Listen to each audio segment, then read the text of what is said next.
বন্ধুরা, আমার ভাইয়ের বয়স ৩৫ বছর হয়ে গেছে, কিন্তু তবুও তিনি অবিবাহিত ছিলেন। আমাকে এবং আমার স্বামীকে একসাথে দেখলে ভাইয়ায় সবসময় ব্যাকুল হয়ে থাকতেন। যখনই আমার স্বামী কোথাও বাইরে যেতেন, সুযোগ পেয়ে ভাইয়া আমাকে তার রুমে ডেকে নিতেন অথবা রাত জেগে আমার রুমে চলে আসতেন। একবার ভাইয়া অফিস থেকে রাত দেরিতে বাড়ি ফিরলেন। এসেই তিনি তার রুমে গিয়ে কম্বল জড়িয়ে ঘুমিয়ে পড়লেন। সকালে তার সেবা করার জন্য আমি তার রুমে গেলাম। তখন তিনি আমাকে তার কাছে ডাকলেন। যখন ভাইয়া তার শরীর থেকে কম্বল সরালেন, তখন সামনের দৃশ্য দেখে আমি হতবাক হয়ে গেলাম। তার শরীর থেকে কম্বল সরাতেই আমার নজর সেখানে আটকে গেল। এরপর ভাইয়া আমার সাথে টানা ৪ ঘণ্টা ধরে। এবং এই সব কিছু আমি এই গল্পে বলতে যাচ্ছি। নমস্কার বন্ধুরা, আজকের এই গল্পে আপনাদের স্বাগতম। বন্ধুরা, আমার নাম শীতল এবং আমার বিয়ে হয়েছে মাত্র ৪ মাস আগে। এই ৪ মাসের মধ্যে আমি আমার স্বামীর কাছে যা কিছু চেয়েছি, তিনি সবসময় বলতেন, ভাইয়াকে জিজ্ঞেস করে আনবঘু অথবা ঘি ভাইয়া থেকে টাকা নেবগু। প্রতিটি বিষয়ের ক্ষেত্রে আমার স্বামী রবি তার বড় ভাই সুমিতের অনুমতি নিতেন। রবি এবং সুমিত দুজনেই ভাই ছিলেন, রবি ছিলেন ছোট আর সুমিত ছিলেন বড় ভাই। সুমিত এখনও পর্যন্ত বিয়ে করেননি। একদিন আমি আমার স্বামীকে জিজ্ঞেস করলাম, ভাইয়া কেন বিয়ে করেননি? তখন তিনি উত্তর দিলেন, এখনও পর্যন্ত আমি এর কারণ বুঝতে পারিনি। ভাইয়ার বিয়ে করার ইচ্ছা ছিল না, তাই মা আমার বিয়ে করিয়ে দিয়েছেন। এখন সুমিতের বয়স ৩৫ বছর হয়ে গেছে। ধীরে ধীরে আমি বুঝতে পারলাম যে আমার শ্বশুরবাড়ির সমস্ত সম্পত্তি ভাইয়ার অর্থাৎ আমার জ্যাঠামশাইয়ের। তিনি নিজেই তার কোম্পানি প্রতিষ্ঠা করেছেন এবং আমার স্বামী সেই কোম্পানিতে কাজ করেন। সরল ভাষায় বলতে গেলে তিনি তার ভাইয়ের কোম্পানি চালান। আমাদের থাকার বাড়িও জ্যাঠামশাই তৈরি করেছিলেন। বাড়িতে দুজন ভাই একসাথে থাকতেন। আমার শাশুড়ি আমাকে বলতেন, এখন তুমি বাড়িতে এসেছ, তাই তুমি এবং রবি একসাথে থাকলে হয়তো সুমিতেরও বিয়ে করার ইচ্ছা হবে গু।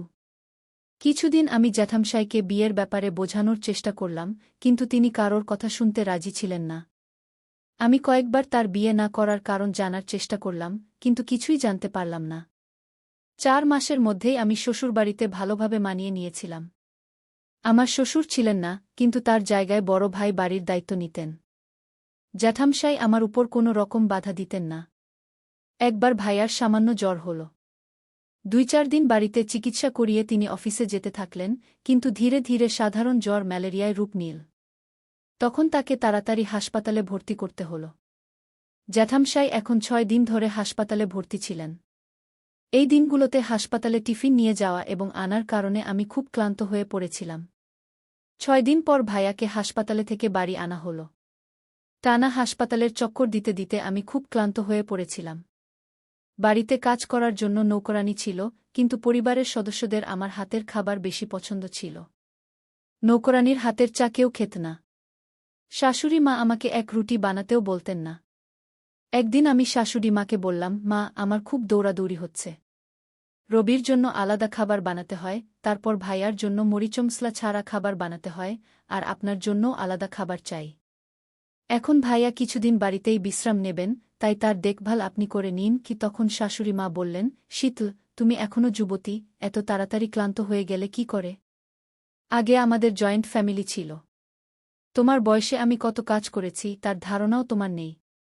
এখন বাচ্চারা বড় হয়ে গেছে, তাই পরিবার আলাদা হয়ে গেছে। আজকালকার মেয়েরা জয়েন্ট ফ্যামিলিতে কি করে থাকবে? এখনই তুমি বুড়ির মতো হাঁপাতে শুরু করেছ। তোমার কাজে সাহায্য করার জন্য বাড়িতে নৌকরানি আছে, তবুও তোমার এত ক্লান্তি কেন? শুধু কয়েকটা রুটি বানাতে হবে, এতে এত সমস্যা কি? যখন আমি এই বাড়িতে বিয়ে করে এসেছিলাম, তখন থেকে আমি কখনো আমার শাশুড়ি মাকে রান্নাঘরে কিছু করতে দেখিনি। একদিন তিনি বললেন, আমি খুব ক্লান্ত হয়ে গেছি, আমাকে কিছুদিনের জন্য আমার বোনের বাড়ি যেতে হবে। এতে আমি বললাম, ঠিক আছে শাশুড়ি মা, আপনি কোনো কাজ আপনার সাথে নেবেন না। যেখানে যাবেন তাড়াতাড়ি যান। আমার এই তিক্ত কথা শুনে তিনি বললেন, এত তাড়াতাড়ি নয়, যখন যাব তখন তোমাকে বলে দেব। এরপর ১০ মিনিট ধরে বক্তৃতা দিয়ে তিনি সব কাজ আমার উপর চাপিয়ে দিলেন। ভাইয়ার অসুস্থতার কারণে তার অফিসের অনেক কাজ রবিকেই সামলাতে হচ্ছিল, তাই সে রাত দেরিতে বাড়ি ফিরত। একদিন দুপুরে যখন আমি ভাইয়াকে স্যুপ দিতে গেলাম, তখন দেখলাম তার শরীরে প্রচণ্ড ব্যথা হচ্ছে। তিনি একটুও হাত তুলতে পারছিলেন না। আমি তাকে আমার হাতে স্যুপ খাওয়ানো এবং স্যুপ পান করার পর তিনি তার শাড়ির আঁচল দিয়ে মুখ মুছলেন। আমি আঁচল সরাতেই তিনি আমাকে এক ভিন্ন দৃষ্টিতে দেখতে শুরু করলেন। ভাইয়ার অসুস্থতার সময় আমি সারাদিন তার পাশেই বসে থাকতাম, কারণ যে কোনো সময় তার কিছু প্রয়োজন হতে পারে। আমি তাকে হাতে করে খাওয়াতামও। ভাইয়া স্বাস্থ্য ঠিক না থাকায় পুরো সপ্তাহের ছুটি নিয়েছিলেন। সেই সপ্তাহের 4 দিন কেটে গিয়েছিল, আর এই 4 দিনে আমি তার খুব যত্ন নিয়েছিলাম। আমার এই যত্ন দেখে জেঠজি এতটাই প্রভাবিত হয়েছিলেন যে তিনি আমাকে বললেন, শীতল, তোমার কি চাই? যা ইচ্ছা আমি তোমাকে দেবঘু। আমি বললাম, ভাইয়া, গত সপ্তাহে আমি একটি নতুন সোনার নেকলেস দেখেছিলাম। এটি ছিল লেটেস্ট ডিজাইন, আর এটি নেওয়ার আমার খুব ইচ্ছা ছিল। কিন্তু রবি টাকার অভাবে তা নিতে মানা করেছিল ও আমি হতাশ হয়ে কথা বলেই ফেললাম, কারণ এখন সুযোগ পেয়ে আমি তা ছাড়তে চাইনি। জেঠজি বললেন, শীতল, তোমার সেই নেকলেস পছন্দ হলে তুমি আমাকে একবার বলতে পারতে না? আমি তখনই তোমাকে তা কিনে দিতাম। এরপর তিনি আমাকে তার কার্ড দিয়ে দিলেন, আর সন্ধ্যায় আমি সেই নেকলেস কিনে নিলাম। নেকলেসটি হাতে পেয়ে আমি আনন্দে নেচে উঠলাম। ধীরে ধীরে আমাদের চোখে চোখ পড়তে পড়তে আমরা একে অপরের কাছাকাছি চলে এসেছিলাম। আমি তো জেঠজির অসুস্থতায় তার দেখভাল করতে এসেছিলাম, কিন্তু ভাইয়ার যত্ন করতে করতে আমাদের মধ্যে এমন কিছু হবে তা আমি কল্পনাও করিনি। জেঠজি যে নেকলেসটি আমাকে দিয়েছিলেন তা দেখে রবি হতবাক হয়ে গেল। সে বলল, ভাইয়া আমাকে কখনো এত দামি শপিং করতে দেয়নি। তাহলে একবারেই তোমাকে এত বড় শপিং কিভাবে করে দিলেন? আমি এটা বিশ্বাস করতে পারছি না ভাইয়া তার ছোট ভাইকে আজ পর্যন্ত এত শপিং কখনো করাননি। মাত্র 4 দিনে ভাইয়া আমার প্রতি এমন টান অনুভব করলেন যে আমার একটি কথায় তিনি যা চেয়েছিলাম তা দিয়ে দিলেন। যাই হোক, ভাইয়া অসুস্থ ছিলেন, তাই অফিসে যেতে পারছিলেন না। সেই সময় কোম্পানির একটি গুরুত্বপূর্ণ মিটিং ছিল যা অন্য শহরে হওয়ার কথা ছিল। ভাইয়ার অসুস্থতার কারণে তিনি নিজে যেতে পারেননি, তাই তিনি তার জায়গায় রবিকে পাঠিয়ে দিলেন। পরের 5 দিন রবিকে বাইরের শহরে থাকতে হবে। সেই দিন সকালে রবি শহরের উদ্দেশ্যে রওনা হওয়ার পর আমি গোসল করতে গেলাম। গোসল করে বেরিয়ে আমি ভেজা চুলে তোয়ালে জড়িয়ে রেখেছিলাম। তোয়ালে সরিয়ে চুল শুকানো শুরু করতেই ভাইয়ার ডাক শুনতে পেলাম। তিনি আমার নাম ধরে ডাকছিলেন। ভাইয়ার জোরালো আওয়াজ শুনে আমি বুঝে গেলাম তিনি কতক্ষণ ধরে আমাকে ডাকছিলেন। কিন্তু শাশুড়ি মা বাড়িতেই ছিলেন, তাই তিনি তার ছেলের ডাক অগ্রাহ্য করে দিলেন। শাশুড়ি মা নিজেকে কাজ থেকে দূরে রাখার অভ্যাস ছিল, তাই তিনি সারাদিন বাইরে গল্প করতে চলে যেতেন। তখনই আমি দৌড়ে ভাইয়ার ঘরে গেলাম। দৌড়ানোর হুডোহুডিতে আমার চুলের তোয়ালেটিও খুলে পড়ে গেল। ঘরে পৌঁছেই আমি বললাম, ভাইয়া, আপনার কিছু দরকার ছিল? আমি গোসল করছিলাম, তাই আপনার ডাক শুনতে পাইনি। ভাইয়া বললেন, শীতল, আজ আমার একটু তাড়াতাড়ি ক্ষুধা পেয়েছে। যদি নাশতা পেতাম ভালো হতো। তাই আমি তাড়াতাড়ি নাশতা বানানোর সিদ্ধান্ত নিলাম। যাওয়ার আগে ভাবলাম ভাইয়াকে তার নাশতার আগের ওষুধটা দিয়ে দিই। তার ওষুধের বাক্সটি তার বিছানার পাশে রাখা ছিল, কিন্তু তা বেশ নিচে ছিল। আমি তা নিতে নিচে ঝুঁকলেই আমার পিঠে ভাইয়ার হাতের স্পর্শ পেলাম। আমি তৎক্ষণাৎ সোজা হয়ে দাঁড়িয়ে তার দিকে তাকালাম। কিছু বলতে যাচ্ছিলাম, এমন সময় ভাইয়া বললেন, শীতল, তোমার পিঠে তোমার ভেজা চুলের পানি পড়ছিল। ভেজা চুলে তুমি আরও বেশি সুন্দর লাগছ। ও সকাল সকাল ভাইয়া আমার সৌন্দর্যের প্রশংসা করতে লাগলেন। তার কথায় হাসতে হাসতে আমি তাড়াতাড়ি নাশতা বানাতে চলে গেলাম। নাশতায় আমি তার পছন্দের জিনিস বানালাম। ভাইয়া সবসময় আমার নাশতার প্রশংসা করতেন, কিন্তু আজ তিনি একটু বেশিই প্রশংসা করছিলেন। ভাইয়ার অসুস্থতার কারণে আমি তাকে হাতে করে খাওয়াতাম। সেই রাতে যখন আমি তাকে রুটি খাওয়াচ্ছিলাম, তিনি আমার আঙুল কামড়ে দিলেন। এতদিনে এটাই প্রথম ঘটল। আমি বুঝতে পারিনি তিনি ইচ্ছা করে এমন করেছিলেন না ভুলে একটু জোরে কামড়ে দিয়েছিলেন যাতে আমার ব্যথা লাগল। ভাইয়া আমার হাতটি 2 হাতে শক্ত করে ধরে ফেললেন। আমাকে এক ভিন্ন দৃষ্টিতে দেখতে লাগলেন। ভাইয়া আমাকে এক অদ্ভুতভাবে দেখে বললেন, শীতল, আমার স্ত্রীও তোমার মতো হওয়া উচিত ছিল। তার কথা শুনে আমি খুশি হলাম, কারণ মনে হল তিনি বিয়ের জন্য প্রস্তুত হচ্ছেন। তারপর তিনি বললেন, আমার তোমার মতো কাউকে নয়, এখন তুমিই চাই। আহা, তোমার মতো কাউকে আমি খুঁজেই পাচ্ছিলাম না ভাইয়া। এই কথাটি আমার মনে গভীর প্রভাব ফেলেছিল। তিনি বলেছিলেন, বুঝে নাও, আমি তোমাকে স্ত্রী হিসেবেই চাই। এর অর্থ ছিল ভাইয়ার আমার প্রতি দৃষ্টিভঙ্গি ধীরে ধীরে বদলে যাচ্ছে। তখন আমি তার কথায় বেশি মন দিইনি, কিন্তু ধীরে ধীরে আমিও তার দিকে আকৃষ্ট হতে শুরু করি। ভাইয়ার অসুস্থতা আমাদের একে অপরের আরও কাছে আসার সুযোগ দিয়েছিল। সেই সময় ভাইয়া আমার সাথে বেশি কথা বলতে শুরু করেছিলেন এবং তার অনুভূতি প্রকাশ করতে লাগলেন। সেই দিন আমি অনুভব করতে শুরু করেছিলাম যে ভাইয়ার কাছে আমি পছন্দনীয় হয়ে উঠছি। দেখতে দেখতে ভাইয়ার ছুটি শেষ হয়ে এল এবং আমার স্বামীও বাড়ি ফিরে আসেন। রবি বাড়ি আসার পর রাতে তিনি আমাকে বললেন, ভাইয়া তোমাকে নেকলেস দিয়েছেন এবং শপিং করার জন্য তার কার্ডও দিয়েছেন। তিনি তোমার এত যত্ন নেন, তাহলে তুমি তার কাছ থেকে আমার জন্য 1 লাখ চেয়ে নাও। আমার কিছু জরুরি টাকা দরকার। আমি তাকে জিজ্ঞাসা করলাম, আপনার এত টাকার দরকার কেন? তিনি উত্তর দিলেন, আমার একটি বড় গাড়ি কিনতে হবে, এটা আমার স্বপ্ন। আমি সম্মতি দিলাম এবং রবি ঘুমিয়ে পড়লেন। তারপর আমি আমার ঘর থেকে বেরিয়ে এলাম, কারণ ভাইয়াকে হলুদ মিশ্রিত দুধ দিতে ভুলে গিয়েছিলাম। গত কয়েকদিন ধরে ভাইয়া ক্যালসিয়ামের অভাবে হলুদ মিশ্রিত দুধ পান করছিলেন, তাই আমি প্রতিদিন রাতে তাকে দুধ দিতাম। সেই রাতেও আমি তার ঘরে দুধ নিয়ে গেলাম। দুধের গ্লাসটি তার ঘরে রেখে আমি বেরোনোর ঠিক আগে ভাইয়া আমার হাত ধরে ফেললেন। তিনি বললেন, শীতল, এত তাড়াতাড়ি যাচ্ছ কেন? বসো, তোমার সাথে কথা বলতে ভালো লাগে কি? ভাইয়া আমার ছোটখাটো বিষয়গুলোর দিকে নজর দিচ্ছিলেন। তিনি বললেন, এই নাইটি তোমার উপর খুব সুন্দর দেখাচ্ছে। তুমি সাধারণতই খুব সুন্দর দেখোন। আমার স্বামীও এত প্রশংসা কখনো করেননি। আমি অনুভব করতে শুরু করলাম যে ভাইয়ার আমার প্রতি অনুভূতি বদলে যাচ্ছে। সাহস করলাম এবং বললাম, ভাইয়া, আমার কিছু দরকার ছিল।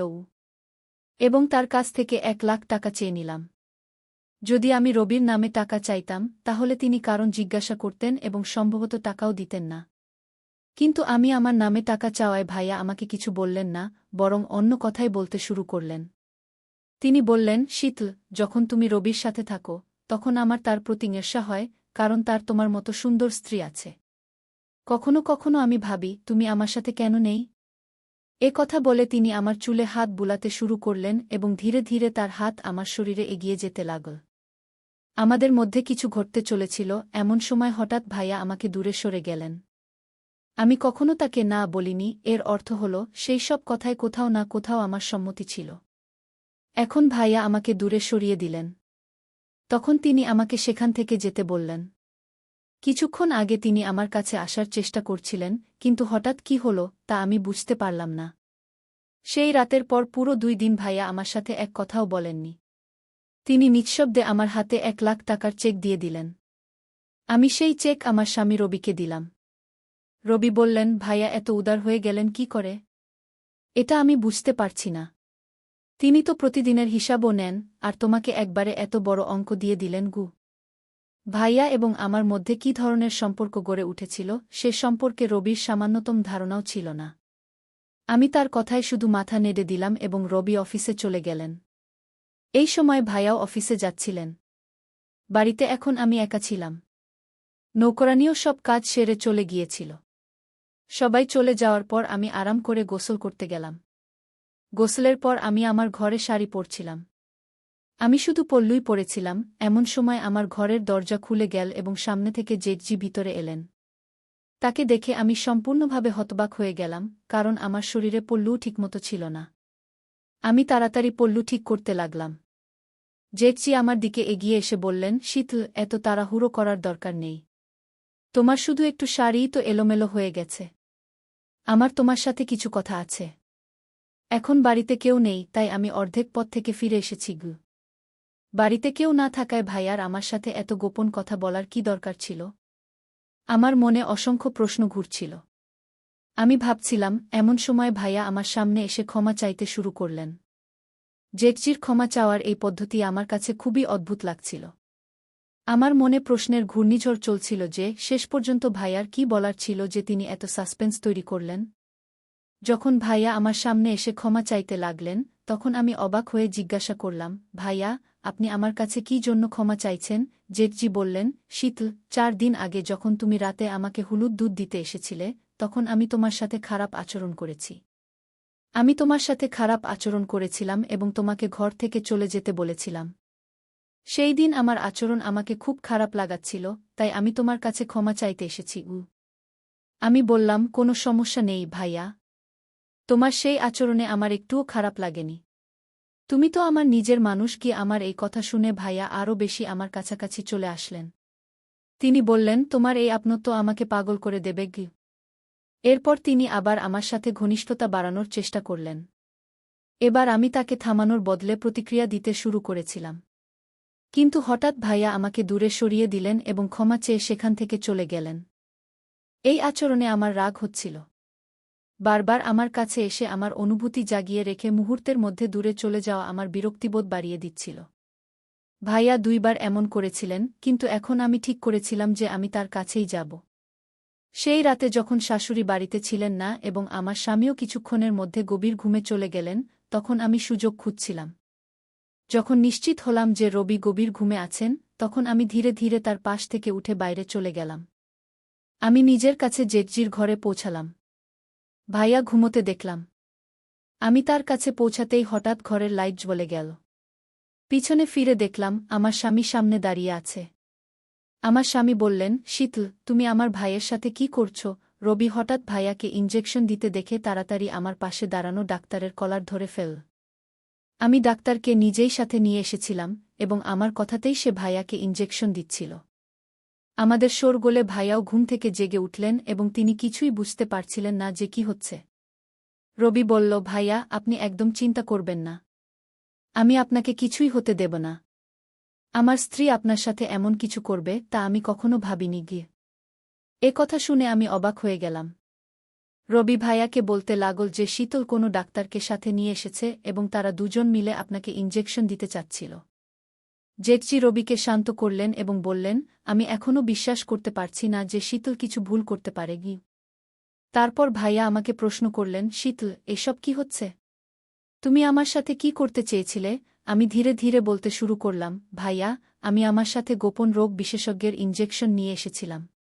কারণ আমার সন্দেহ হচ্ছিল যে আপনার মধ্যে কোনো সমস্যা আছে। আপনি ৩৫ বছর বয়সে পৌঁছেছেন এবং আপনার এত সম্পত্তি আছে, তবুও আপনি বিয়ে করলেন না। রবি, আমি তোমাকে কয়েকবার এ সম্পর্কে জিজ্ঞাসা করেছি, কিন্তু তুমিও কিছু বলনি। আমার মনে হল সম্ভবত ভাইয়া তার সমস্যা সবাই থেকে লুকিয়ে রেখেছেন। আমাকে এটা পরীক্ষা করতে হবে, তাই আমি আজ ডাক্তারকে নিয়ে এসেছিলাম। ডাক্তার আপনাকে অজ্ঞান করার ইনজেকশন দিচ্ছিলেন, যাতে সে ঠিকভাবে পরীক্ষা করতে পারে এবং আপনি এ সম্পর্কে কিছু জানতে না পারেন গু। আমার কথা শুনে জেঠজি বললেন, শীতল, তোমাকে কে বলেছে যে আমার মধ্যে কোনো সমস্যা আছে? তুমি এমনটা কেন ভেবেছিলে? আমি উত্তর দিলাম, ভাইয়া, কয়েকবার আপনি আমার কাছাকাছি এসেও থেমে গিয়েছিলেন। আপনার কথাতেও এক ধরনের দ্বিধা ছিল। তাই আমি সত্য জানতে চেয়েছিলাম যে আপনার মধ্যে সত্যিই কোনো সমস্যা আছে কি না, নাকি বিয়ে না করার অন্য কোনো কারণ আছে। এজন্যই আমি আপনার সাথে মিষ্টি মিষ্টি কথা বলতাম। ভাইয়া, এখন সত্য বলুন, আপনার মধ্যে কোনো ধরনের সমস্যা আছে কি না, যা আপনাকে বিয়ে করতে অস্বীকার করাচ্ছে? জেঠজি তখন গম্ভীর স্বরে বললেন, আমার মধ্যে কোনো ধরনের সমস্যা নেই। আমার বিয়ে না করার শুধু একটি কারণ আছে এবং তা হলো আমার ভালোবাসা। যখন আমি ২০ বছর বয়সে ছিলাম, তখন থেকেই আমি আমার বাল্যবন্ধু কবিতাকে বিয়ে করতে চেয়েছিলাম। কবিতা আমাকে খুব ভালোবাসত এবং তার পরিবারও আমাদের বিয়ের জন্য অনুমতি দিয়েছিল। আমি আমার মায়ের কাছেও অনুমতি নিতে যাচ্ছিলাম। কিন্তু কয়েকদিনের মধ্যেই আমরা জানতে পারলাম যে কবিতার খুব বড় একটা রোগ হয়েছে। তার বাবা-মা তার চিকিৎসা শুরু করেছিলেন, কিন্তু চিকিৎসার সময় টাকার অভাব হয়ে গেল এবং কবিতা তার জীবন হারাল। সেই সময় আমার কাছে এত টাকা ছিল না যে আমি আমার প্রিয়কে বাঁচাতে পারি। সেই দিনের পর থেকে আমি বিয়ের চিন্তা মাথা থেকে বাদ দিয়ে শুধু টাকা কামানোর সিদ্ধান্ত নিয়েছি। মা সবসময় আমাকে বিয়ের জন্য জোর দিতেন, কিন্তু কবিতা ছাড়া আমি আর কাউকে বিয়ে করতে পারিনি, কারণ আমার হৃদয়ে শুধু সেই ছিল। কখনো কখনো তোমাকে এবং রবিকে একসাথে দেখলে আমার বিয়ের ইচ্ছা হতো, কিন্তু যখনই আমি তোমার সাথে কথা বলতাম, তখন কবিতার কথা মনে পড়ে যেত। শেষ পর্যন্ত আমি নিজেকে বুঝিয়ে নিয়েছি যে যতই চেষ্টা করি না কেন, আমি কবিতা ছাড়া আর কাউকে বিয়ে করতে পারব না। কি কথা বলতে বলতে ভাইয়ার চোখ দিয়ে অশ্রু গড়িয়ে পড়ল। তারপর রবি তাকে সামলে নিল। এরপর আমি বললাম, ভাইয়া, আমি তোমার জন্য খুব চিন্তিত হই। তুমি হৃদয় থেকে খুব ভালো এবং এত টাকা উপার্জন করো, তুমি তোমার ছোট ভাইকেও সঠিক পথ দেখিয়েছ। কাল আমাদের সন্তান তোমাকে বড় পাপা বলবে, কিন্তু সে তোমাকে পাপা বলবে না। যতই হোক, তোমার সন্তান এবং আমাদের সন্তানের মধ্যে কিছুটা পার্থক্য তো থাকবেই। কাল বাচ্চাদের পড়াশোনার জন্য আমাদের অন্য শহরে যেতে হতে পারে। শাশুড়ি মা থেকে এখন আর কোনো কাজ হয় না, শেষ পর্যন্ত সে আমাদের সাথে কত বছর থাকবে? এভাবে কোথায় যাবে না? তুমি কতদিন একা জীবন যাপন করবে? এখনও তোমার বিয়ের সময় যায়নি। একবার কোনো মেয়েকে তোমার জীবনে একটু সময় দিয়ে দেখো, নিশ্চিতভাবেই তুমি তাতেও তোমার কবিতা খুঁজে পাবে। তোমার ঘরবাড়ি দেখে মাও সন্তুষ্ট পাবেন। ভাইয়া প্লিজ, তুমি তো বিয়ের কথা ভাবো, এখনও তোমার বিয়ের সময় যায়নি। এতদিন ধরে তুমি বিয়ে করো, এই কারণেই আমি এত চেষ্টা করছিলাম। আমার কথা শেষে রবিয়া আমাকে এবং ভাইয়াকে ক্ষমা চাইতে শুরু করল।